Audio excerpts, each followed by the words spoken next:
Assalamualaikum dan salam sejahtera. Anda sedang menonton 100 hari Kerajaan Perpaduan. Selepas lebih 100 hari Kerajaan Perpaduan ini diwujudkan, banyak inisiatif-inisiatif yang telah dilakukan. Tetapi antara manifesto dalam parti-parti ataupun gabungan dalam Kerajaan Perpaduan ini, antara lain ada juga menyebut ingin melaksanakan reformasi institusi ataupun untuk melakukan transformasi dari sudut tata kelola pelaksanaan dan pelbagai lagi dalam memastikan urus tadbir kerajaan itu berjalan dengan lancar, telus dan mempunyai accountability. Dan dalam masa yang sama, kerajaan juga ada menyatakan tekad untuk melaksanakan langkah-langkah reformasi. Terutamanya perubahan yang paling dilihat paling mudah dan paling cepat dicapai ataupun dalam bahasa Inggerisnya low hanging fruits. Ini dinyatakan oleh Menteri di Jabatan Perdana Menteri bahagian ataupun yang menjaga portfolio undang-undang dan juga reformasi institusi, Datuk Seri Azalina Osman Said, yang menyatakan antara perubahan yang diusahakan termasuklah Akta Dana Politik dan menghadkan tempoh jawatan Perdana Menteri kepada dua Dalam satu penggal ataupun kenyataan, 10 tahun. Dan dalam satu kenyataan, Azalina memaklumkan berhubung Akta Dana Politik ini pihaknya akan merujuk kepada Jawatankuasa Pilihan Khas Parlimen ataupun JPKP berkaitan sebelum sesi libur urus diadakan bersama dengan ahli-ahli Parlimen. Selain itu, kertas dasar berhubung had tempoh jawatan Perdana Menteri kepada 10 tahun akan dibentangkan kepada Kabinet bagi menghasilkan kata putus. Manakala jumlah JPKP akan dimuktamadkan dalam masa terdekat dengan pengumuman dijangka dibuat oleh Speaker Dewan Rakyat tidak lama lagi. Dan berhubung dengan soal pemisahan kuasa antara Ketua Hakim Negara dan juga Pendakwa Raya pula, katanya pihaknya akan meneliti isu berkenaan selepas satu Tribunal Siasatan Khas atau Suruhanjaya Siasatan Diraja RCI berhubung isu itu diluluskan Kabinet, dan Jabatan Hal Ehwal Undang-Undang perlu melalui pelbagai lapisan protokol dan juga kelulusan untuk bawa perubahan ini. Tapi kerajaan beri jaminan kepada semua pemegang taruh bahawa reformasi ini akan dilaksanakan sebaik mungkin dengan setiap sokongan semua pihak termasuklah seluruh agensi kerajaan perpaduan. Itu antara kenyataan yang dinyatakan oleh Menteri di Jabatan Perdana Menteri yang menjaga portfolio undang-undang dan juga reformasi institusi. Tapi dalam masa sama kita juga ingin bercakap dengan Fakhur Razi Rashid, iaitu pegawai penyelidik kanan Merdeka Center. Fakhur Razi bercakap mengenai reformasi institusi ini, apa yang disebutkan oleh Datuk Seri Azalina Osman Said. Ada dua perkara disebutkan di situ yang dilihat sebagai low hanging fruit, iaitu menetapkan penggal pentadbiran Perdana Menteri kepada dua penggal ataupun 10 tahun dan juga mewujudkan Akta Dana Politik. Ia sesuatu yang pernah disebutkan sebelum ini. Saya kira ketika pentadbiran PH 1.0 juga pernah dilaksanakan. Tetapi apakah mungkin halangan atau perkara yang boleh menggagalkan ataupun merencatkan usaha untuk melakukan reformasi institusi seperti yang dinyatakan oleh Datuk Seri Azalina Osman Said itu? Kalau kita lihat pada situasi politik hari ini, kita dapat menyaksikan kerajaan perpaduan ini mempunyai majoriti 2/3 di dalam Dewan Rakyat. Jadi di sini saya rasa dia bukan soal bagaimana gagal, tetapi ia adalah political willing yang telah diletakkan oleh Perdana Menteri Datuk Seri Anwar Ibrahim dalam membawa agenda reformasi ini ke tahap yang lebih tinggi, dan ia adalah aspirasi daripada rakyat semenjak saya rasa paling kurang pun pada tahun 2018. Itu kita dah bermula bercerita tentang Akta Dana Politik secara serius.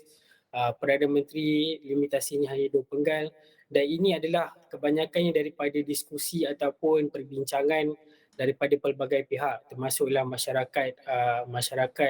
kumpulan masyarakat sendiri, daripada NGO, daripada think tank dan sebagainya.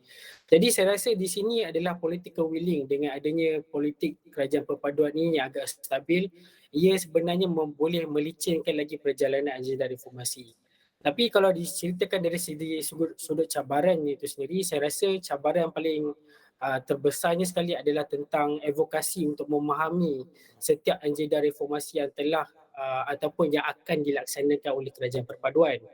Kerana di peringkat masyarakat, kalau kita lihat, memang reformasi parlimen ataupun reformasi institusi ini adalah sesuatu perkara yang agak sukar untuk difahami secara satu lapis saja. Tetapi apabila advokasi ini tidak dilakukan, maka masyarakat terbanyak khususnya kepada anak muda yang menjadi golongan pengundi yang paling penting sekarang pada undi 18 ini akan tertinggal ataupun kurang memahami bagaimana fungsi dan struktur institusi itu berjalan di peringkat pentadbiran negara. Jadi saya rasa advokasi ini merupakan cabaran yang paling besar yang saya rasa boleh diketengahkan oleh kerajaan perpaduan untuk memastikan pihak-pihak seperti badan pemikir NGO melaksanakan diskusinya.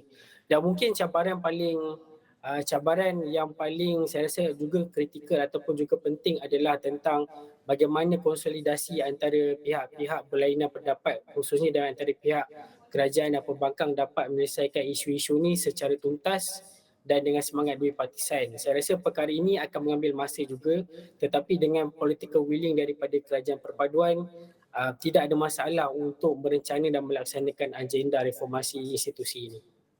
Fakhur Razi menyebut mengenai advokasi. Advokasi ini satu bahagian yang sangat penting dalam kita ingin melaksanakan perubahan. Antara perkara yang disebut tadi, low hanging fruit adalah menghadkan jawatan Perdana Menteri kepada 2 penggal ataupun 10 tahun. Persoalannya mengapa penting untuk menghadkan jawatan Perdana Menteri kepada 2 penggal saja ataupun 10 tahun. Kita lihat negara jiran Indonesia juga menghadkan kepada 2 penggal, begitu juga dengan negara-negara lain. Tetapi mengapa penting untuk kita hadkan tempoh pentadbiran ini kepada 2 penggal ataupun 10 tahun? Kalau kita lihat pada apa yang diletakkan itu limitasi pada 2 penggal tu, kalau kita lihat sistem presiden seperti Indonesia pun diletakkan 2 penggal. Kalau kita lihat di dalam parlimen, ahli Dewan Negara atau senator pun dihadkan kepada 2 penggal. Jadi kalau kita lihat di sini adalah tujuan ataupun asas kepada prinsip kenapa Perdana Menteri perlu 2 penggal kerana kita mahukan Perdana Menteri yang bertanggungjawab dan accountability itu harus ada di dalam semak dan imbang kepada Perdana Menteri. Dan kalau kita lihat senario politik kita daripada beberapa tahun lepas, 10 tahun lepas, jawatan Perdana Menteri ini mempunyai kuasa yang saya rasa agak besar dan boleh memberi satu impak kepada tadbir urus negara sekiranya tidak diuruskan dengan baik. Jadi perbincangan dalam kalangan masyarakat dan persatuan dan NGO melihat perlunya ada limitasi ini supaya kita dapat memastikan Perdana Menteri itu bertanggungjawab dalam melaksanakan setiap dasar ataupun pentadbirannya tanpa ada kacau ataupun tanpa ada sebarang masalah dalam tempoh 2 penggal ini. Dan saya fikir ini juga satu cabaran kepada Perdana Menteri yang pada hari ini atau akan datang untuk melaksanakan dasar-dasarnya dalam tempoh 2 penggal, kerana ada juga komen daripada beberapa pihak mengatakan 2 penggal ini adalah satu tempoh masa yang terhad. Tetapi kalau kita sebenarnya mempunyai institusi yang kuat dan kukuh, mempunyai jentera kerajaan yang berfungsi, saya tidak fikir limitasi 2 penggal itu ada satu masalah kepada Perdana Menteri dan kerajaan untuk melaksanakan tugas-tugas mereka. Ya, dalam masa sama juga menghadkan jawatan Perdana Menteri 2 penggal ataupun 10 tahun itu antara apa yang disebutkan sebagai low hanging fruit. Tetapi untuk jangka masa panjang, apakah lagi reformasi institusi yang boleh dilakukan ataupun dilihat yang sebenarnya kita perlu lakukan tetapi mungkin mengambil masa untuk dilaksanakan? Dalam konteks saya tengok politik dan kerajaan perpaduan hari ini, banyak agenda sebenarnya yang boleh diketengahkan. Contohnya macam akta menetapkan tarikh pilihan raya itu sendiri dan pelbagai semakan untuk memperkukuhkan institusi reformasi, contohnya seperti melihat semula tentang accountability ataupun agensi yang menyentuh tentang integriti ini untuk disemak semula dan ditambah baik. Dan benda perkara-perkara ini sebenarnya telah diletakkan dalam NACP iaitu National Anti-Corruption Plan 2019-2023 dan mungkin juga kerajaan perpaduan pada kali ini akan mengeluarkan ataupun mempunyai perancangan yang jelas tentang bagaimana mereka boleh meningkatkan integriti dalam pentadbiran dan dalam institusi awam itu sendiri. Dan saya rasa banyak lagi perkara yang boleh dibincangkan dan boleh difikirkan dengan adanya diskusi dan perbincangan di antara think tank dan antara masyarakat dan sebagainya. Adakah Fakhur Razi merasakan usaha yang dilakukan kerajaan perpaduan ketika ini mencukupi untuk mereka benar-benar dilihat mempunyai komitmen ataupun committed untuk melaksanakan formasi institusi itu atau hanya sekadar untuk asal ada atau menunjukkan mereka mempunyai niat untuk melaksanakan tanpa benar-benar ikhlas ataupun ingin melaksanakannya? Yang amat berhormat Perdana Menteri pada kali ini, Datuk Seri Anwar Ibrahim, ia amat jelas. Perdana Menteri kali ini kalau kita lihat memberi mesej yang jelas tentang perbaharuan dari segi ekonomi, tetapi Perdana Menteri dan Kerajaan Perpaduan ini juga sedar bahawasanya perlu ada reformasi institusi yang rasanya ada kombinasi untuk memastikan pentadbiran pada kali ini tidak melakukan kecurangan ataupun kesalahan yang pernah dilakukan kerajaan terdahulu. Kerana ini merupakan sebuah kerajaan yang mempunyai inspirasi rakyat yang terbanyak dan pelbagai rencam, dan mereka memerlukan satu impak ataupun satu political will yang serius untuk membawa sesuatu agenda itu untuk dipersembahkan kepada rakyat dan dilaksanakan dengan baik. Sebab tu saya fikir apa yang kita lihat pada hari ini adalah kesinambungan di antara perubahan ekonomi itu perlu diselaraskan dengan perubahan institusi. Di mana perubahan institusi ini secara langsung sebenarnya memberi satu kepentingan tidak berlakunya pemborosan, ketirisan, isu-isu rasuah yang kita pernah hadapi sebelum ini, dan ini juga adalah satu perkara yang boleh menyokong ataupun meyakinkan rakyat tentang pentadbiran yang berfungsi, yang berintegriti untuk memastikan perancangan ekonomi itu dilaksanakan dengan baik satu persatu. Kerana tanpa kedua-dua sayap di antara perbaharuan ekonomi dan pembaharuan institusi, reformasi institusi ini, maka pentadbiran tidak mungkin akan berjalan dengan lancar, dan mungkin kita juga menghadapi masalah yang sama yang pernah kita lakukan dahulu. Baik, Fakhur Razi, kita akan berhenti seketika sebab selepas ini kita nak meneruskan lagi perbincangan mengenai agenda reformasi institusi yang boleh dilakukan segera dan membawa manfaat yang manfaatnya boleh dirasai oleh rakyat kebanyakan. Kita berhenti seketika, kembali selepas ini.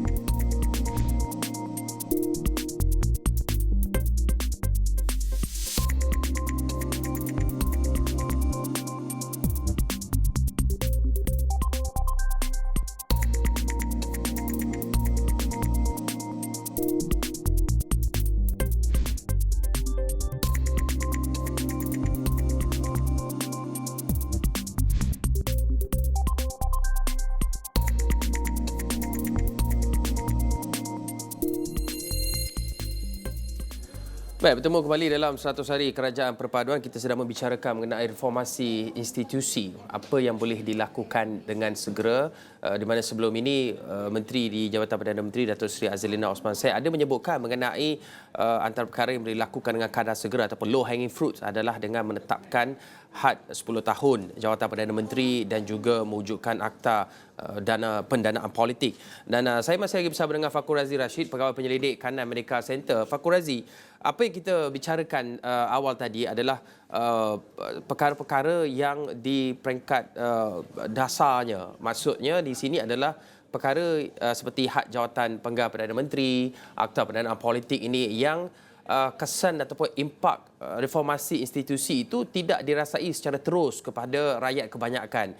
Bagaimana pembuatan dasar polisi ataupun reformasi ini boleh mengambil kira ataupun mendapatkan buy-in daripada rakyat itu sendiri untuk mereka bersama-sama memahami dan juga menyedari bahawa terdapat keperluan untuk melakukan sesuatu reformasi institusi. Contohnya mungkin dengan mengadakan pilihan raya kerajaan tempatan. Ada manfaatnya, tapi ia juga mempunyai backlash dari sudut politik kerana mungkin ada yang tidak memahami. Tapi bagaimana suatu reformasi itu boleh dilakukan dengan mengambil kira setiap pandangan dan aspek yang saya sebutkan itu tadi, Fakhur Razi? Kalau pendekatan yang sering digunakan oleh pihak kerajaan dengan masyarakat, dengan orang awam sebagai contohnya adalah diskusi ataupun perbincangan. Sebab tu kalau dilihat dalam kenyataan media Datuk Seri Azalina itu sendiri, adanya penubuhan meneruskan sistem jawatankuasa pilihan khas di peringkat parlimen ini, ia merupakan satu platform untuk melibatkan melibatkan ramai lagi pihak, khususnya daripada golongan akademik, golongan masyarakat sivil, daripada think tank itu sendiri untuk membincangkan tentang dasar-dasar dan perubahan reformasi institusi yang ingin dibawa oleh kerajaan. Ini supaya ia bersifat inklusif, bersifat orang kata mengambil setiap pandangan itu secara detail untuk memastikan tidak ada satu perkara ataupun loophole pun yang akan berlaku ketika sesuatu institusi, reformasi institusi itu ingin dilakukan. Tetapi kalau kita lihat di sini dengan pilihan raya yang akan datang, pilihan raya negeri yang akan datang dan kita baru saja lepas pilihan raya ke-15, apa yang saya tekankan tadi tentang advokasi, tetapi saya ingin spesifikkan kepada pendidikan politik itu sendiri sebenarnya adalah jambatan yang paling tepat untuk memastikan masyarakat khususnya golongan muda ini memahami mengapa institusi ini perlu diubah ataupun ditambah baik, direform untuk memastikan negara ini berada dalam keadaan yang baik.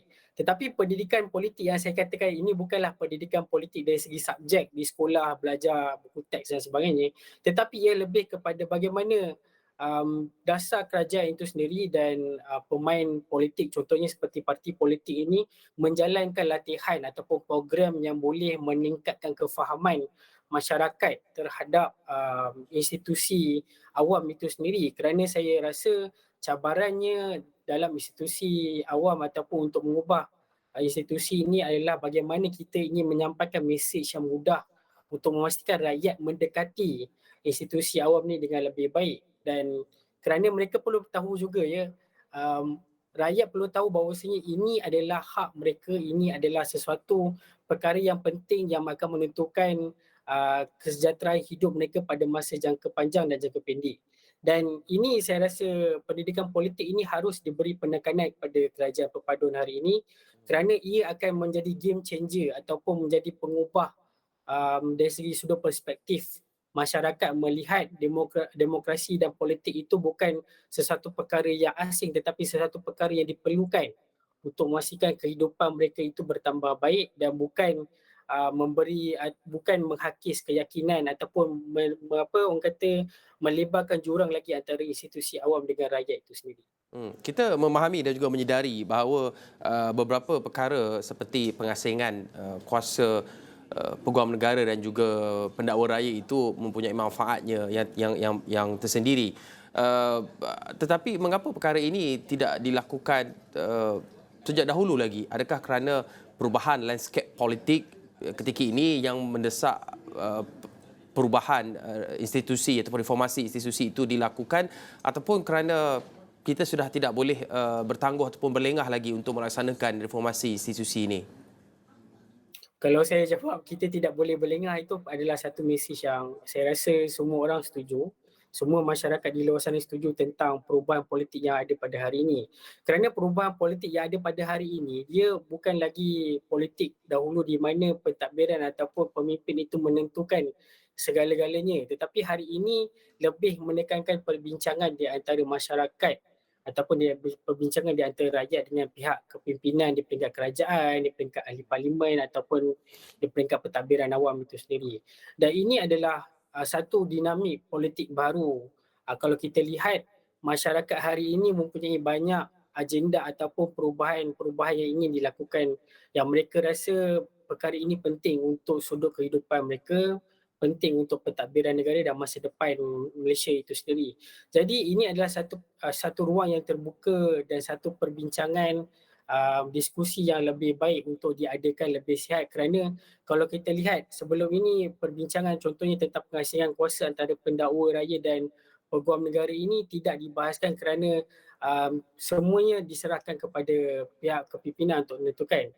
Tetapi disebabkan oleh beberapa isu integriti, isu pendakwaan yang dirasakan perlu lebih ada rasa transparansi atau bertanggungjawab, di situ rakyat melihat perlunya berlaku perubahan-perubahan ini untuk memastikan institusi ini dapat dijaga dengan baik dalam tempoh jangka panjang.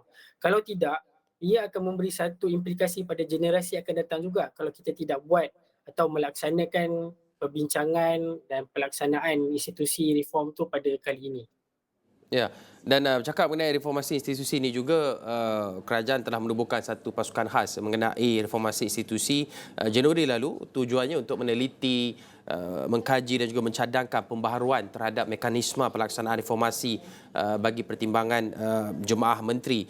Adakah pasukan khas ini juga dalam pengetahuan Fakhur Razi turut melibatkan pemegang taruh seperti agensi-agensi dan juga masyarakat kebanyakan untuk menerima input daripada mereka sebelum suatu polisi ataupun mencadangkan cadangan pembaharuan itu diutarakan?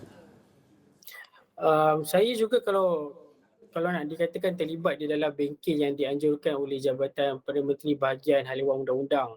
Saya rasa awal tahun ini berkenaan dengan reformasi institusi.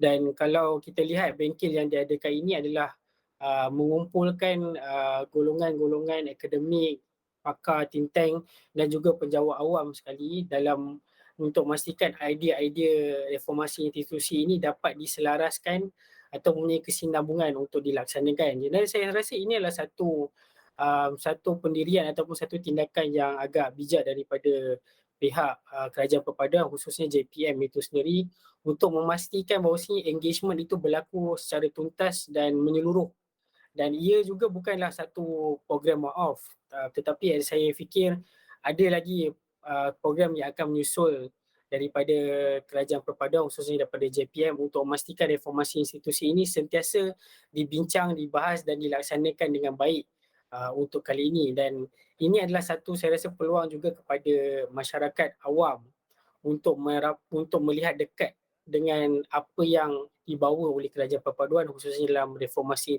institusi ini, dan memastikan mereka juga memberi idea ataupun pandangan terlibat di dalam apa-apa program yang akan dijalankan oleh kerajaan perpaduan untuk masa akan datang.